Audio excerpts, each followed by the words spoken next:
but I've seen lots of you have actually been in here and given their introductions and said some things, so it looks like you're in the course. So this year, when you log into Module 2, you won't see the word cloud anymore, right? We've moved on to whatever this little symbol is. So this will be the new thing you see every time you log in. And again, you can navigate on that left-hand side, but when Angie's built our course for us this year, she's tried to do a few things based on our feedback from last year about the navigation of the course. So what's open right now for you to see is the orientation. And you'll remember from last year, several things are the same, but you might want to highlight this for any team members that are new to your team. So the news forum will be the same. That's the information that'll come to you in an automated email. So chances are Sunday night or early Monday morning. I tried to have a session committee and it didn't work out there. Our statement always is just a generated email that's gonna let us know that, baby steps, or let you know about that the course is open. But for any of your team members who don't have emails associated in the system, that information would just be there on the news forum. And then the things that you'll recognize is the layout and the technical information. The course syllabus, coordinators, you probably saw at your initial coordinator meeting, but I wanted to highlight that again because I think the difference that we've made this year might make a little more sense now. So if you click on the course syllabus, you'll get to a Google link that will lead you to this document.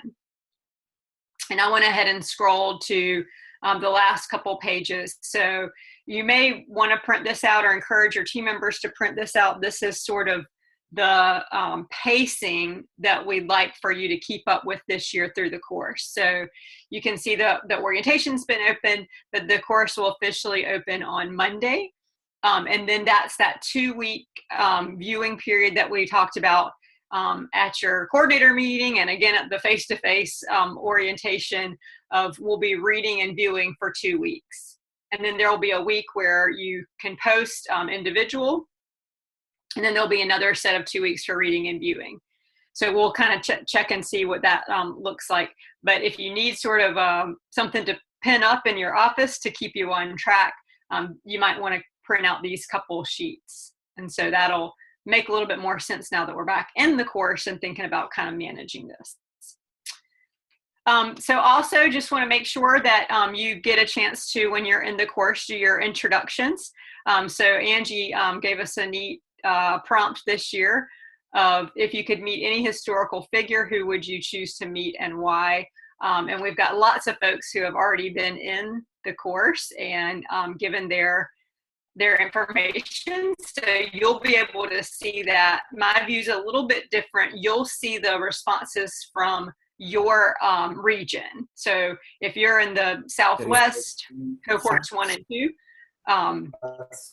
those will be the people that you see and that you'll be interacting with. So you'll see the folks that you were in training with.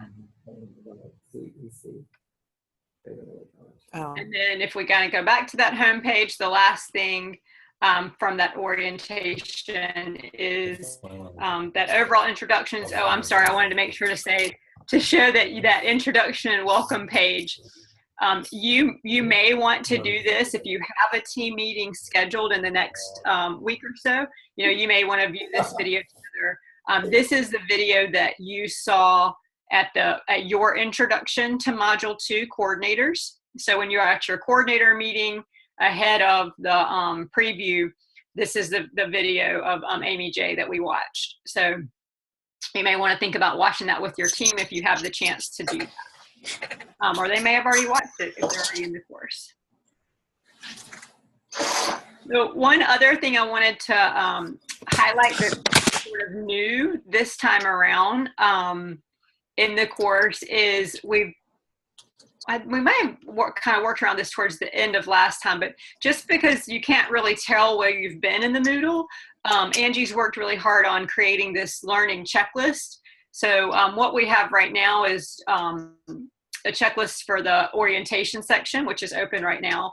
But the idea is that there would be one of these for each sort of subsection. So you might want to print it out and then just kind of keep it at your desk so you know where you've been in the course. So it will kind of have the different pages and then the different content sections outlined. And then you can give yourself a check or, you know, a big black Sharpie mark through, whatever makes you feel the best about it, when you've done that section.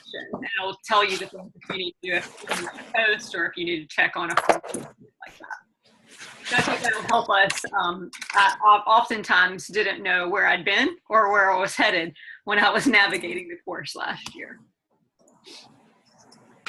Are there any questions so far about the orientation or getting folks into the course or where to find the course? I think that we're sitting pretty well with our cohorts 1 and 2 there. You can chat any of those questions before we move on to sort of our next little section.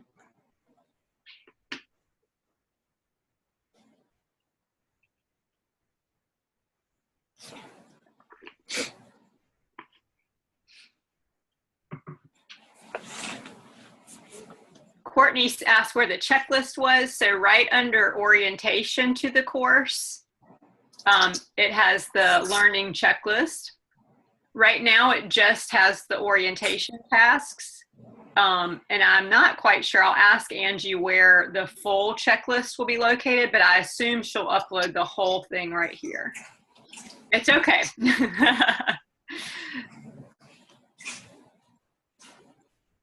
And that also is,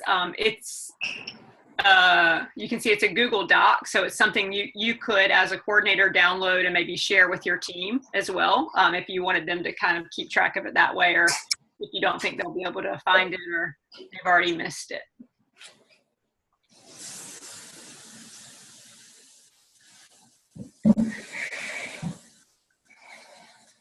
All right, and I saw, Doris, I've seen your message. We'll check on that for you. I'll check and see if I can find it. Can you type me in the chat box what county that is?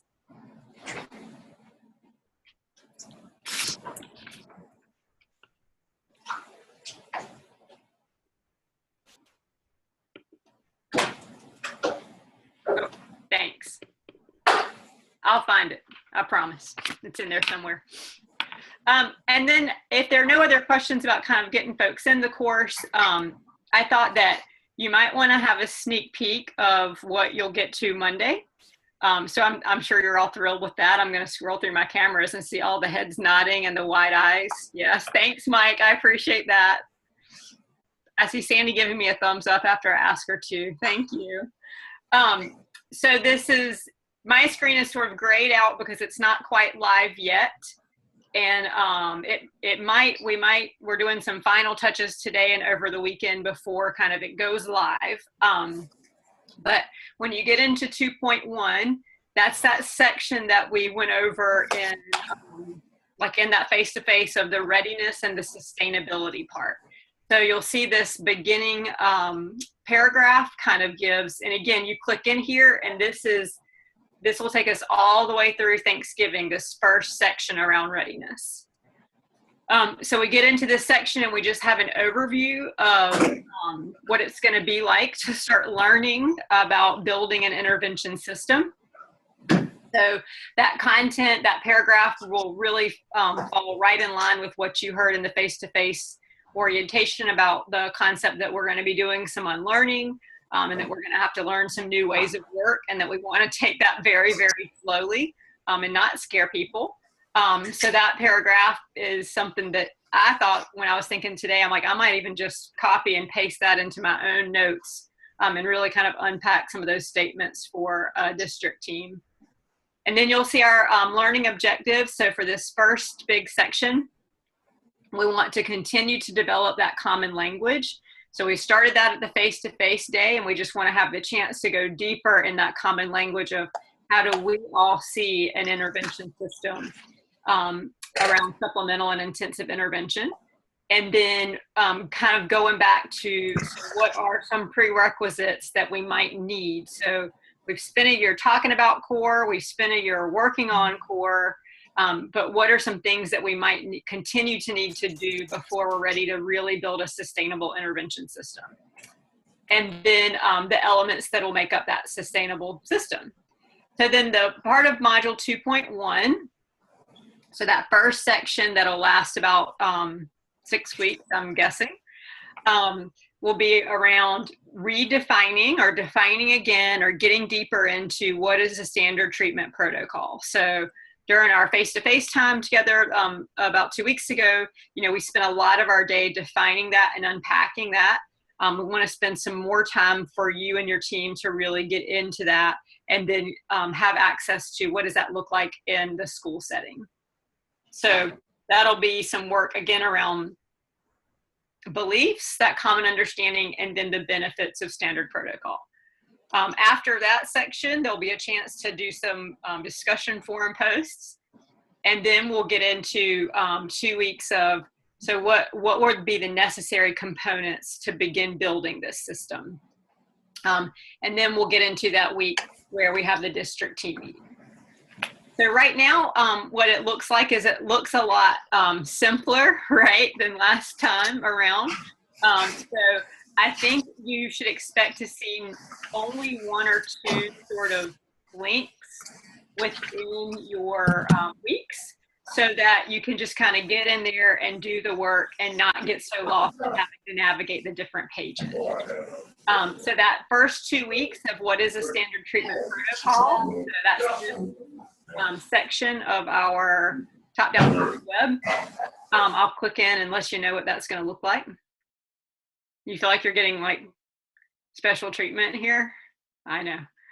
You're like, no, I can just wait till Monday. So the first part of this page of what is a standard treatment protocol is just going to give us the chance to sort of reset the stage. You'll recognize a lot of the information and language from the face-to-face, but if you had team members who weren't there, or if you need to hear it again, which many of us do, this will be the chance to hear some of that again. So we'll get to this concept initially around just the beliefs that we have to have in place to set the stage for the standard treatment protocol. So there'll be a little slide deck there around the beliefs. And then a chance to watch a Carol Dweck video around the power of yet. So that this beliefs around building a comprehensive, we really want to be around the idea that we have a growth mindset. So the Carol Dweck video is lengthy. It's about 11 minutes long. And so you can take some time to do that. And I just saw a question pop up about, yes, so far you've only had access to the orientation part of the module. I'm just trying to kind of show you what it'll look like Monday morning when the rest of it opens up. So this is just kind of a look behind the curtain, if you will. So those two pieces will be just kind of, again, around the beliefs. And then the rest of that 2-week focus will be about redefining what the standard treatment protocol is. So here you'll get to read and view again some things that you'll remember from our face-to-face about how we may have sort of fault supplemental tiers or tier 2s just to attract to get to tier 3, or that it doesn't, some of the limitations of that. So a couple of videos there that you'll get to have a chance to see. And then we'll get you into a few examples that then are able to look specifically at the education focus. So this example from the New Yorker is going to take us kind of like we did in the face-to-face from non-educational view to how that shifts and supports in education. So a little bit more of that history, and then some more defining, and then the benefits specifically from Ed Week in an education setting. So again, these two articles that are linked here, you may want to use with your team at a district team meeting to kind of even dig in deeper. I'll just click up in this blog from Ed Week that's responding to basically the checklist manifesto and how that can apply in education.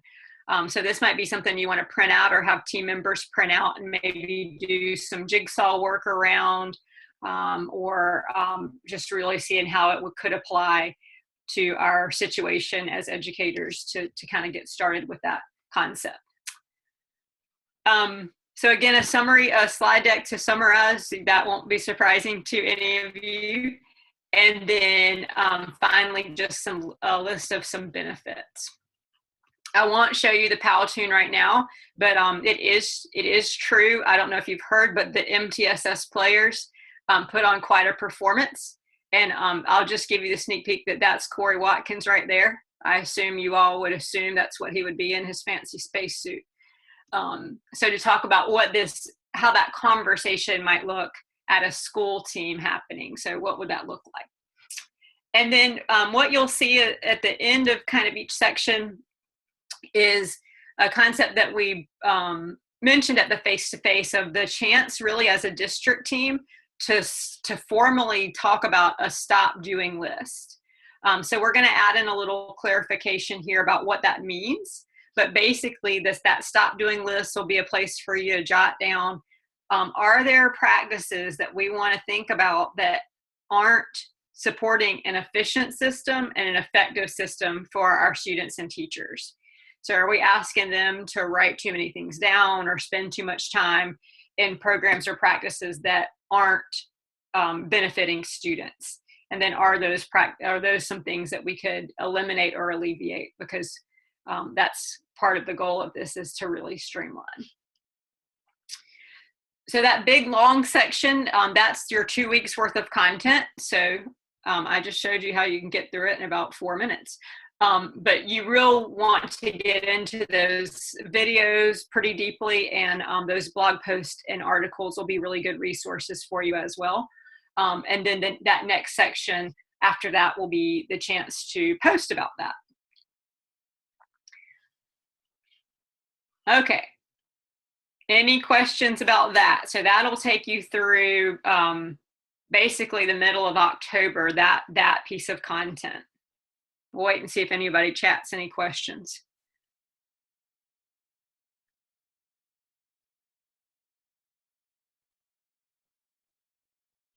Liz asked, are the timeframes for the post hard? I like that, Liz. I'm on to you.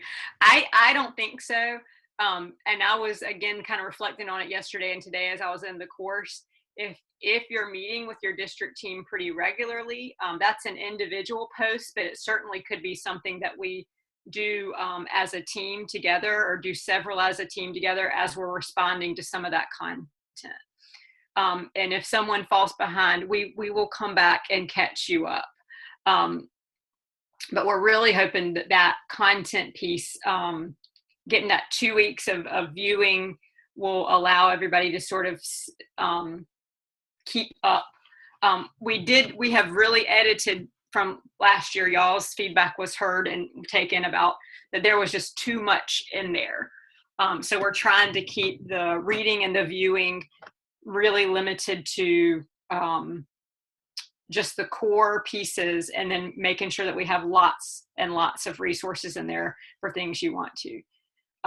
So yeah, maybe not as hard or as long as module 1.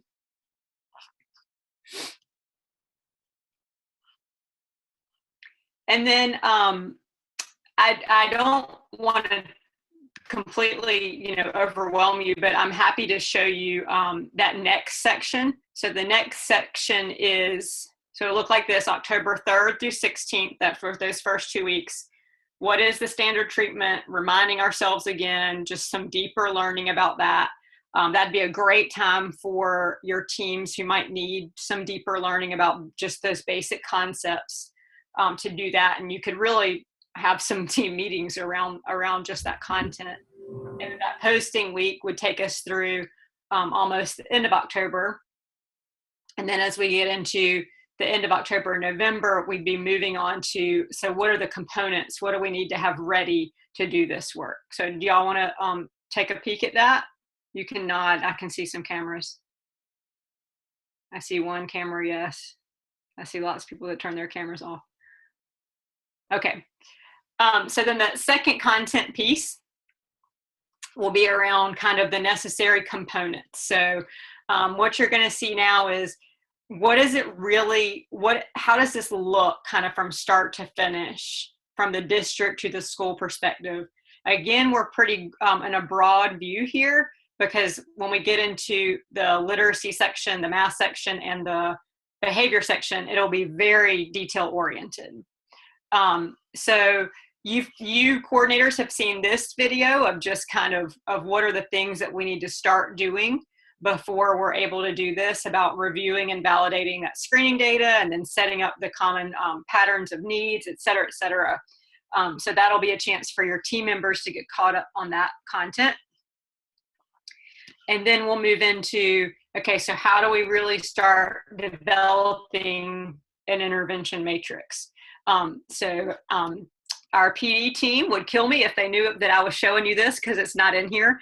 But what you'll see as soon as we populate the final documents is that we'll put in an example of, okay, so what could this look like? So I think it's an elementary literacy example that'll build on the core plan that was in Module 1. So we gave an example of, okay, what could a defined core look like in a certain grade level? Now, if we layered on that intervention as a standard treatment, what would that look like? So we make sure to connect it back to the core instruction.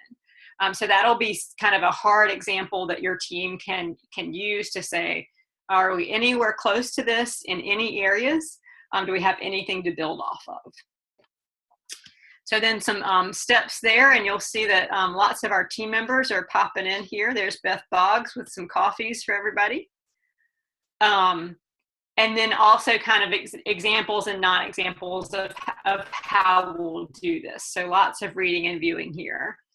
And then the next piece is around like using that universal screening. So how we validate core. And then if you hadn't seen me enough already in your screen, there I am with some additional thoughts on how do we make sure that we've validated and made sure that our core is efficient and working.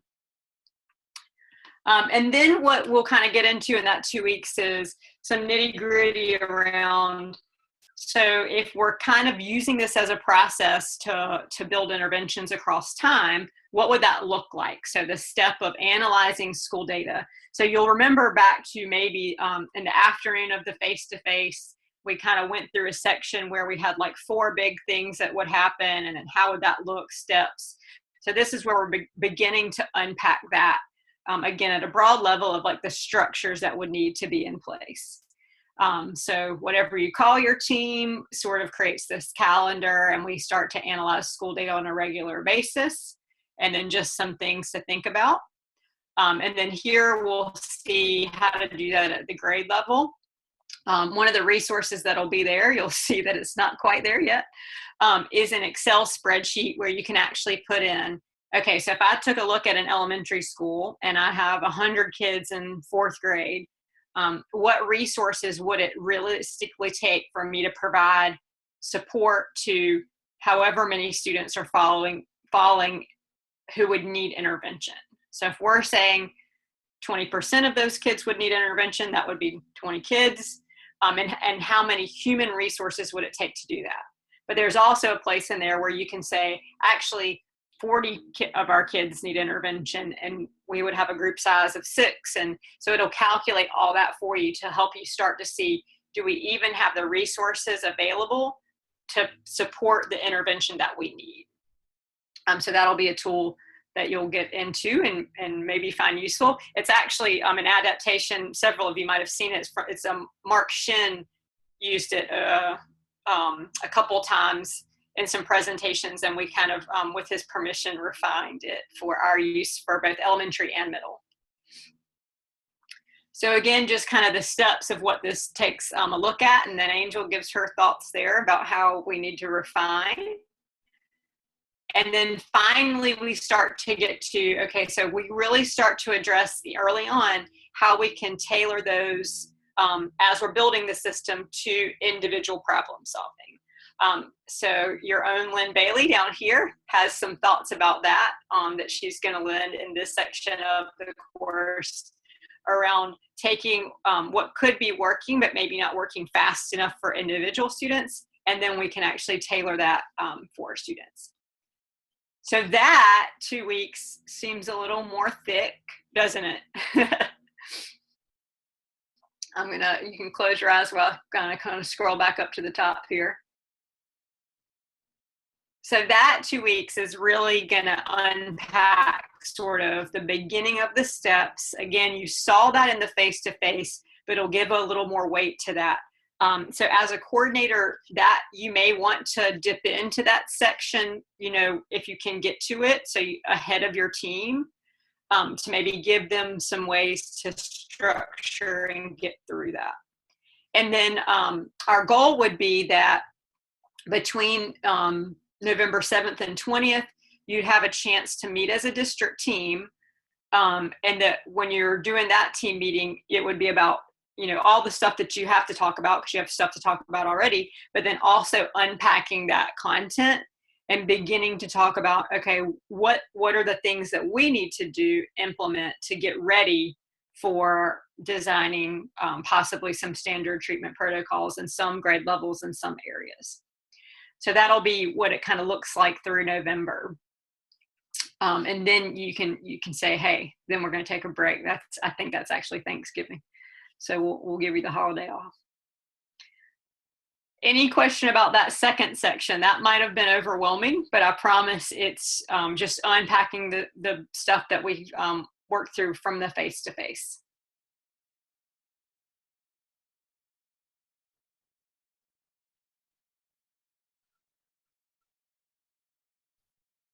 I don't see any questions yet, Susan. All right. We'll also take thoughts, comments, or positive feedback. Those are things we'd also accept in the chat bar. We are taking feedback right now, aren't we, Susan? That's right.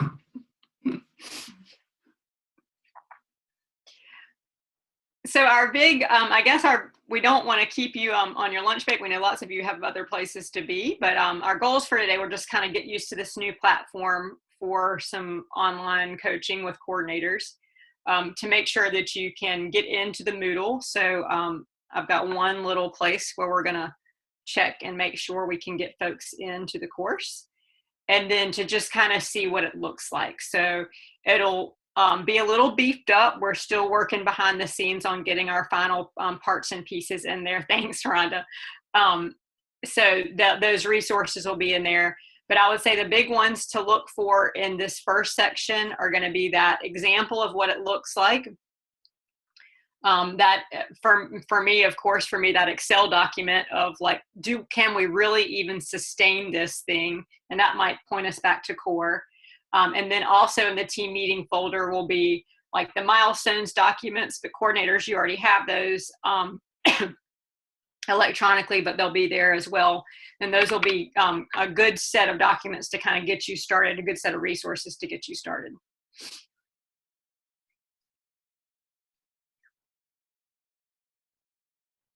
That's smart. So Mike mentioned about he just left a day-to-day and said you can really start like weaving this vocabulary in with PLCs. And that is a nice way to do it, start laying some groundwork.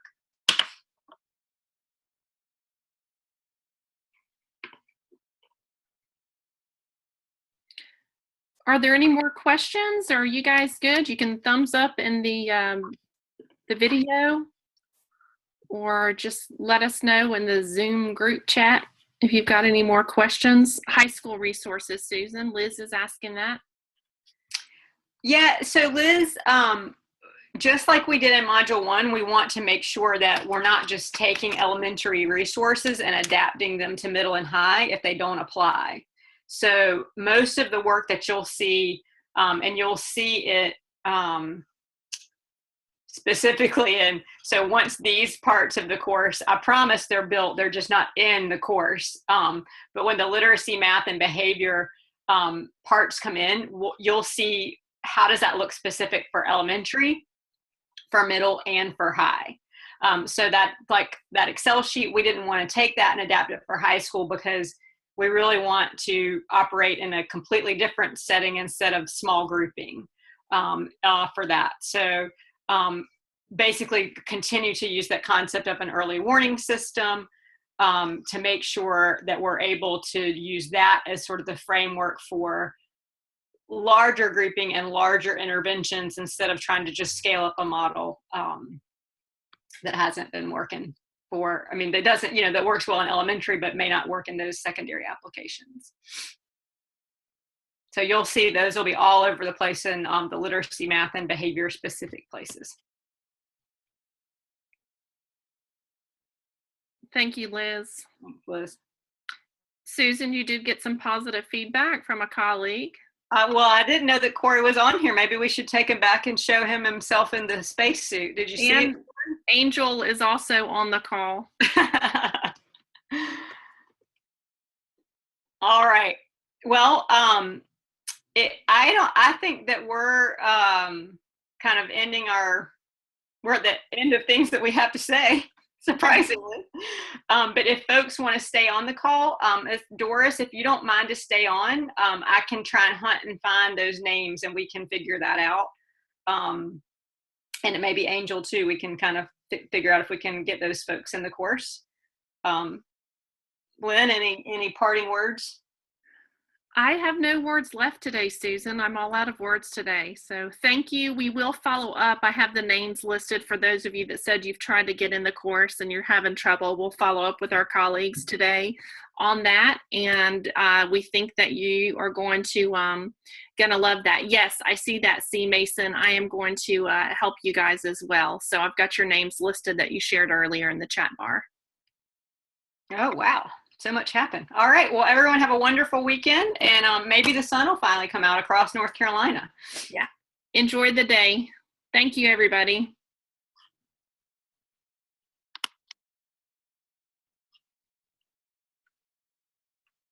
Susan, you're still there. Uh-huh. I was going to ask Angel a question if she can talk to us. Yeah, Angel's not muted, and Corey's not muted, and we have some people still on, and that's fine. Thank you again, everybody. Thanks, Michael. Okay. Hey, Mike.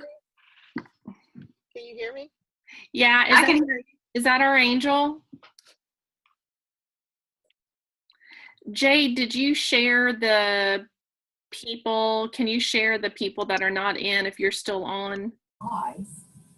She kept her on Monday. I'll type them to you, I guess. Yeah, type them to me, Jade, if you would. Actually in Moodle right now if you need me to look at something.